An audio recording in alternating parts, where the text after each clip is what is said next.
دغه صفات ذاتیه او نا یو صفت مرید دی مرید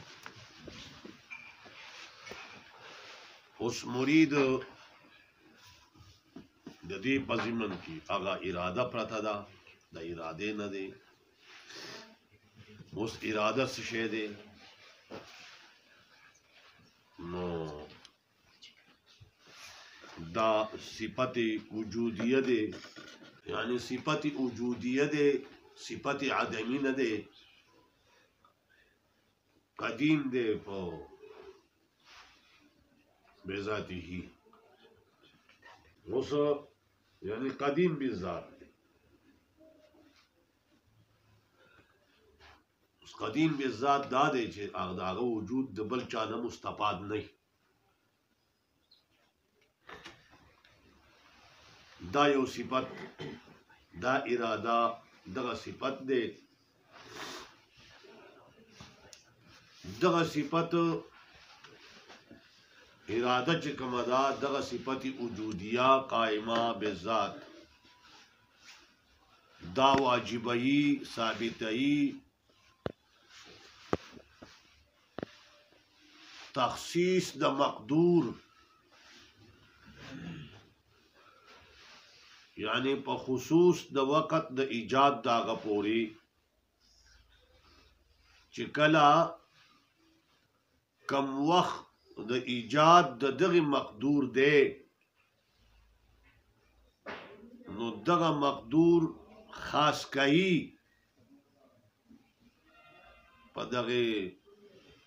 وقت د ایجاد د دغه مقدور پوری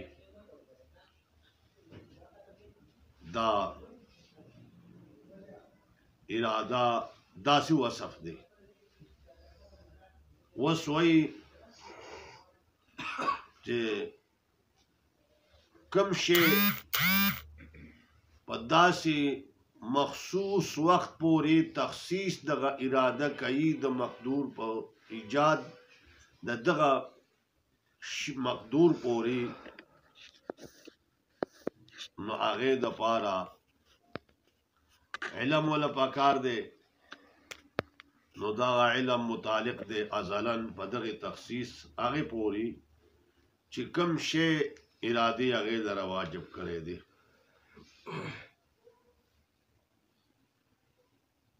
وس دا خبره ده چې اراده چې کم صدا نو دا اراده دا الله تعالی اراده چې کم صدا دا په ازل کې او ازلی دا د لپاره سو حدوث نشته دی البته دا سی خبره ده چې کم حوادث د زمانی آغا په کم شیونو پورې په کم وختونو پورې داغي راضی تعلق موجودیږي نو دغه دیتا غا تعلقات نو تعلق دغه اراده دغه حوادث سرا نو دغه حوادث خو حادث دي او هغه اراده د باری تعالی چې کوم سده قطع نظر دغه تعلق نه هغه قدیمه ده او صفت وجودی دي او چې کوم هغه تعلقات دي د حوادثو په دغه اوقات خپل پوري نو هغه ته حادث وایي دا تعلقات غالبا دا څنګه تعلق لکه داسي چې د دې خو هغه مثال خو دا غي د پاره سنشي پیش کړي دي چې دی په دې باندې سو د کې سړی خالص په علماء چې څو لیکلي دي او سویلي دي هغه پورې سړی بندي خدا سي دي د یو شی دا دی چې د یو شی سره تعلق او د یو شی سره پیوسواله هغه جوړیږي لکه یو شی دا په خپل ځای باندې قائم دی دا نظیر دستن دا یو شی په خپل ځای باندې قائم دی د دې شي سره تا ور سره یو لون تار وتاړو هغه ختم شو، ور سره تور تار وتاړو هغه ختم شو، ور سره چې کوم دی نو هغه سبل سو شی وتاړو هغه ختم شو. نو دکې خو څه تغییر نه راځي، خو هغه تغییر که راځي یو ختمیږي او راځي یو ختمیږي راځي، نو هغه شیونه چې د دې سره کم ټچ کیږي نو دی په خپل ځای باندې مستقیم دی، او هغه تعلقات چې د کوم شیونو سره راځي هغې کې تغیر او تبدل او دغه راځي حدوث راځي. دا یو نظیر دی دغه پورې. نور اوس وایي چې داسې نه ده چې د دغه شي دپاره یعنې هغه د دغې ارادې سره چې کوم څه شیونه متعلق کېږي او تعلق یې ورسره او ربط راځي، نو د هغې دپاره څه نوی علم د باري تعالی د هغه دپاره نشته دی چې ګینې په حدوث د حادث سره نوی، لکه څنګه چې دا خبره دې دپاره کوي چې د دغې تعلق دپاره هغه علم ازلی چې په خپل څه دی هغه دی، خو د دغې تعلق دپاره چې کوم دی نوی علم نه دی پیدا چې دغه مخکیني تعلق دپاره جدا علم و، د بل دپاره جدا علم دی، د بل دپاره جدا علم دی، داسې چې کوم څه دی نو دا خبره داسې نه ده. او دا ځکه وایي چې په دې ګمراهانو کې جهم بن صفوان چې کوم څه دی او هشام بن حکم دیو دا خبره کوي چې د دغه سم چې دا تعلقات اراده په خپل ځای باندې صفت واحده دی، خو تعلقات کثیر دي د هغې سره، نو داسې د دغې کثیر تعلقاتو دپاره د هر یو تعلق دپاره جدا جدا علم دا جدا علم. نو دا د جهم بن صفوان او د هشام بن حکم د هغه قول دی. نو ځکه د دې دپاره دیو چې د دې دپاره نوی علم هغه حدوث ورله نشته دی. اوس دلته کې دا خبره شوه دا چې یو دغه اراده ده او یو د دې سره دا بل لفظ دی، نو آیا چې مشیت ورته ویلی شي چې دا دواړه څه دي؟ یعنی دا دواړه الفاظ مترادفه دی باندې هغې د علماو د کلام قول کړی دی چې دا دواړه الفاظ مترادفین دي او دې دواړو ته نږدې دی، دې دواړو ته که عین نه دی خو دې ته یو بل شی ورته نږدې دی چې هغې ته اختیار ویلی شي. نو دا د اختیار د باري تعالی اراده او مشیت دا درې واړه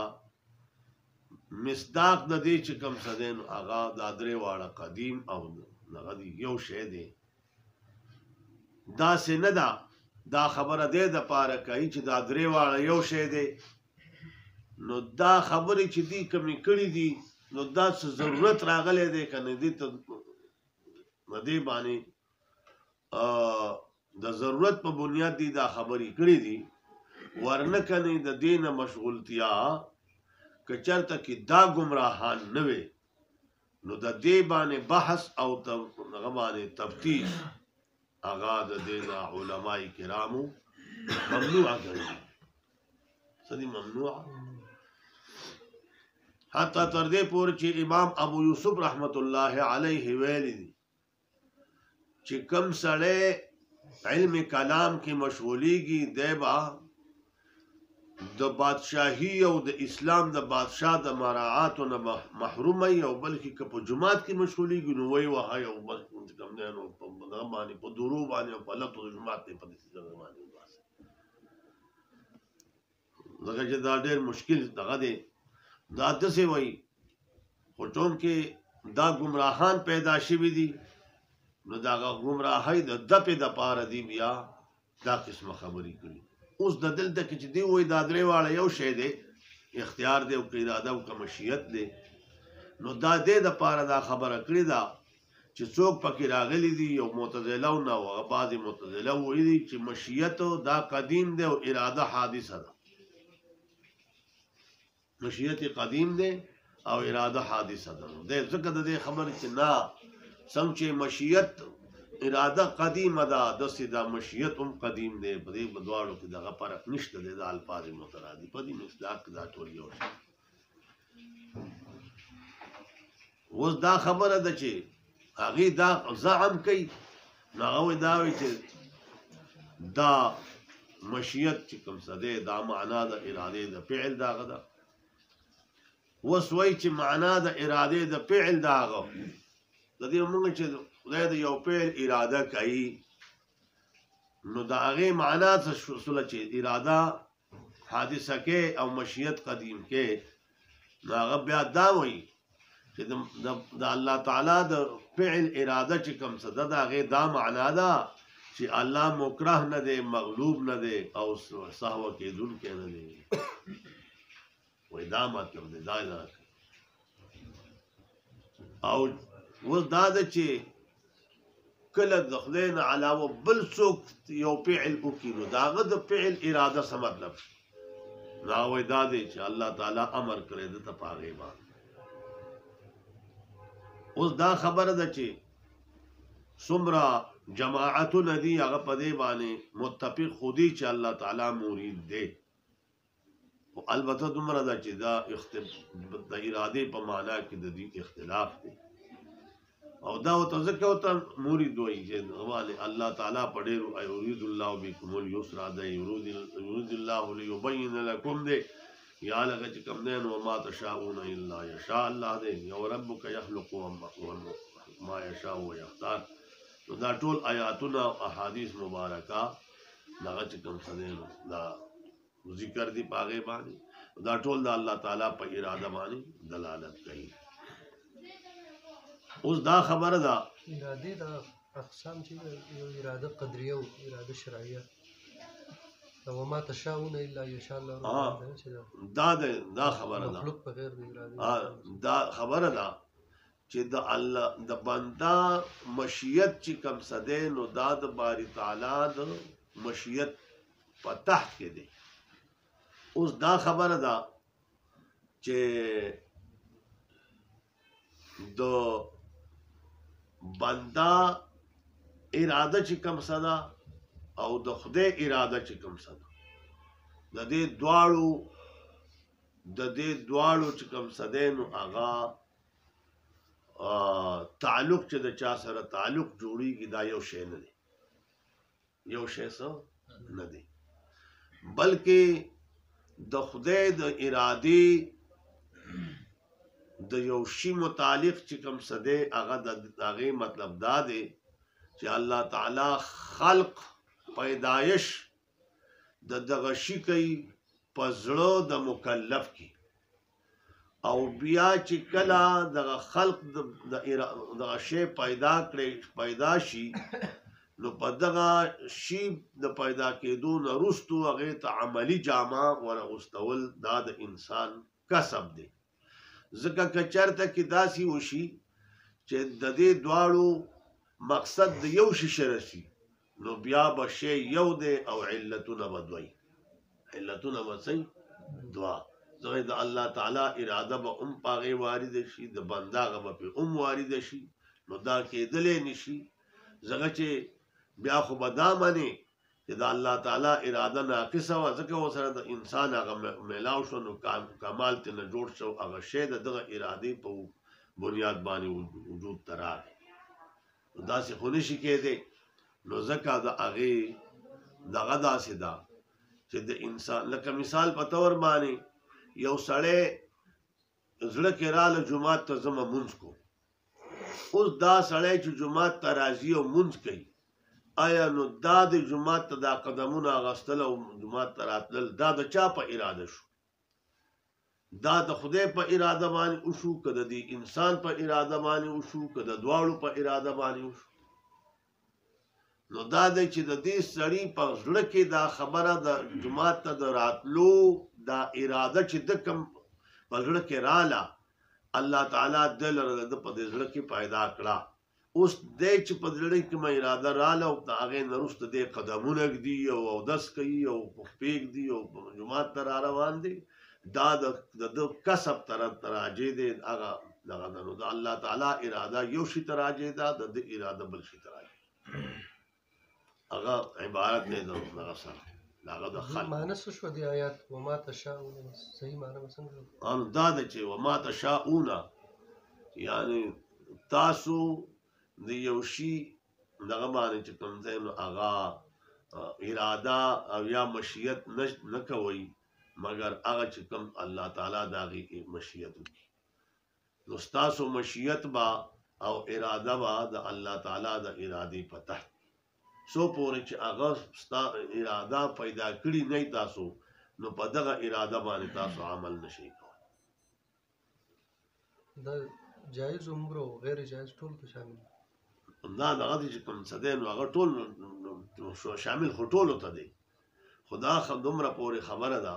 چې اوس پاغه باندې کم کسب وکي وعدینا هم نجدین دی کنه نو کده دا شر د پړه کې کم څه چې کم پیدا شو اوس هغه ته عملی جامه ورواچولا جو د ته ګناه ملاوي سزا ملاوي هغه ته عملی جامه ورته کوي ورواچول د ته ثواب ملاوي نور خلق د شي دا قبیح نه دی البته دا کول دا چې پیدا کسب کول چې کوم نه هغه قبیح دی دا در دې پورې ځکه محمد بن قتيبه وایي چې څومره پوری محدثین کرام دي نو هغه په دې خبرو باندې اتفاق دی داغي پښپغو شیونو باندې چې یو پښپغو شیونو کې دا د چې کم شی الله تعالی غواړي هغه به وی او د کم شی چې الله تعالی نه غواړي هغه موجود ته نشي راځي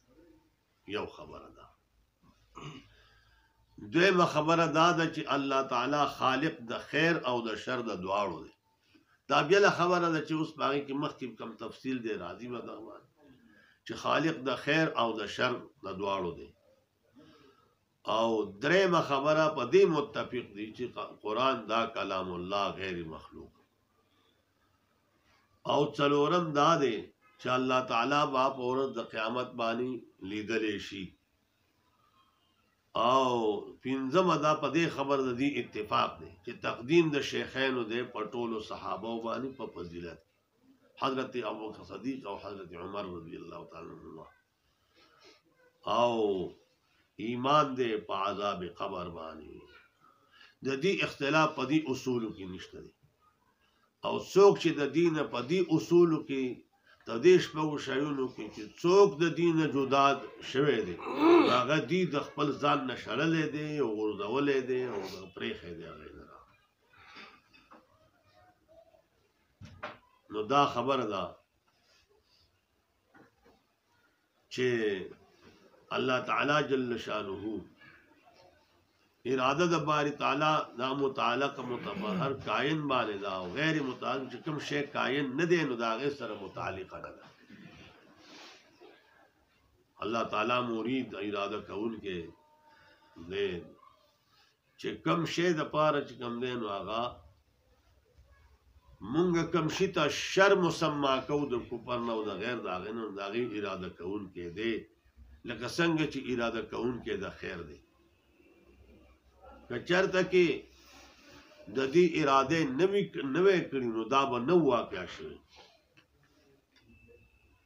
او دی متفق شوی دی په جواز د اسناد د ټولو باندې هغه ته جملتن رستو چې کوم صدین او هغه په تفصیل کې بیا اختلاف دی هغه تفصیل کې دسي اختلاف دی نور دا خبره ټول دغه چې الله تعالی جل شانه د ټول ار یو شی پیدا کون کې دی که خیر دی او که شر دی که کفر دی او ایمان